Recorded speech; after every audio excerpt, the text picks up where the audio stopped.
What's up guys, welcome back to another video, and today, well, I'm going to be trying to bring this RC car into the channel. The reason you're not seen it yet is because, well, it's just boring to drive, it doesn't turn very well, it's slow,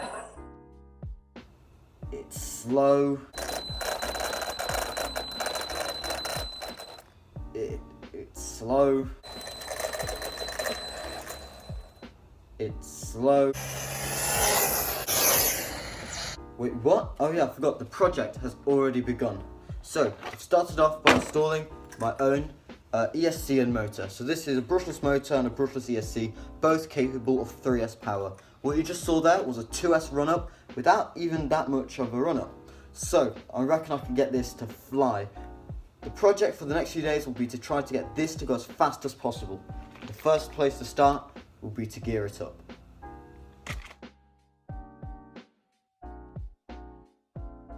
As I'm already at this point, I might as well just remove the diff and fill it up with some diff fluid, because there's barely any fluid in there because it's a really old car. Not sure whether it's all leaked out, but anyways, it probably needs some new diff fluid in there, so that's probably going to help with the speed pass as well and stability. Right here is the diff. As you can see, it's actually quite clean from the outside. That's just grease that they use. There's literally no fluid in there. It is so loose. So I've taken the diff apart, and it was incredibly easy to just scrape out the grease that they used. They didn't really fill it up with diff fluid, they just kind of put some grease in there. So what I'm going to do is I'm going to fill it up with actual diff fluid. We're going to use what I have, which is 80,000. Hopefully that's not too much. Looking forward to filling it up. What you just saw there was me forgetting to remove the film. So I just spent about 5 minutes trying to squeeze out some fluid into the diff. Let it sit for about 5-10 minutes, and there seem to be no air bubbles, so you know what, normally I'd leave it for about half an hour, but this seems okay, so I'm now just going to put it back in. Absolutely perfect, exactly what I was going for.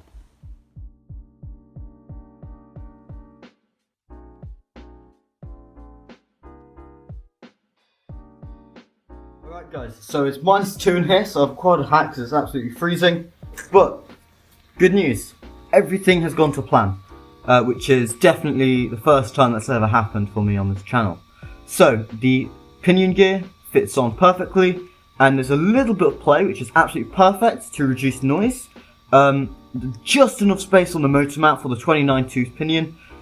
Thing is, it took a while to install that because it was trial and error, lots and lots of trial and error, because I couldn't just fit the motor on and then slide it on to adjust to the right place and tighten the screws, because I can't really access the screws because the 29-tooth pinion is covering them.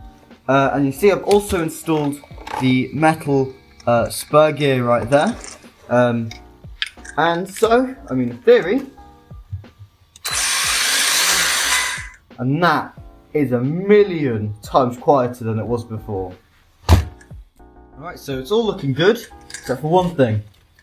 I'm not having that. So I'm going to take the front off, and I'm going to fill the front differential up with 80,000 diff fluid as well. Honestly. Alright guys, so I've just installed everything, all the screws and the motor plate guard that stops rocks and wires from getting caught in between the mesh between the pinion and the spur. That was a long sentence. So I've taken this thing out, and it's such good fun to drive. It's fast, it turns well, it's reliable, nothing went wrong. It was just so fun to drive. We didn't properly get a speed test in because, well, the roads were just really icy.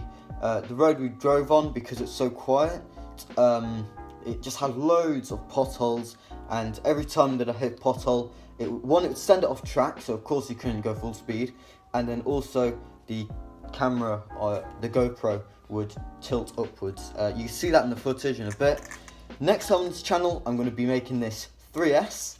I'm going to be changing the wheels because these can't handle the power, and I'm going to be finding a proper road to drive this on, probably nearby. I can already think of a place about a 15-minute walk away, but I think that's well worth it for the amount of time I put in this project. So please subscribe. Don't want to be one of those channels that beg, but it is quite fun watching the number slowly increase.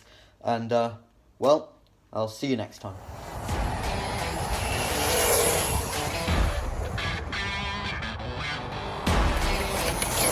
What you saw in that video was nothing but the tip of the iceberg. I've done a lot of stuff here to change how it handles and drives, especially with the steering. First thing I did was I glued the servo saver down and then changed the servo to something a bit more responsive and a lot more powerful. I know that if it crashes it could potentially damage the servo, but honestly, the servo that I put in is much higher quality than the one that it came with. Another thing that I've done is I've replaced all the bearings with proper ball bearings. The bearings in the car were just some metal plates sliding over each other, and I guess it worked, but it definitely wasn't as stable, for it produced a lot of wobble in the wheels, especially when travelling at these high speeds. To reduce some of that wobble, I've also glued many things in place. Although this decreased some of the suspension, it's so much more stable now, and has also greatly increased the turning circle.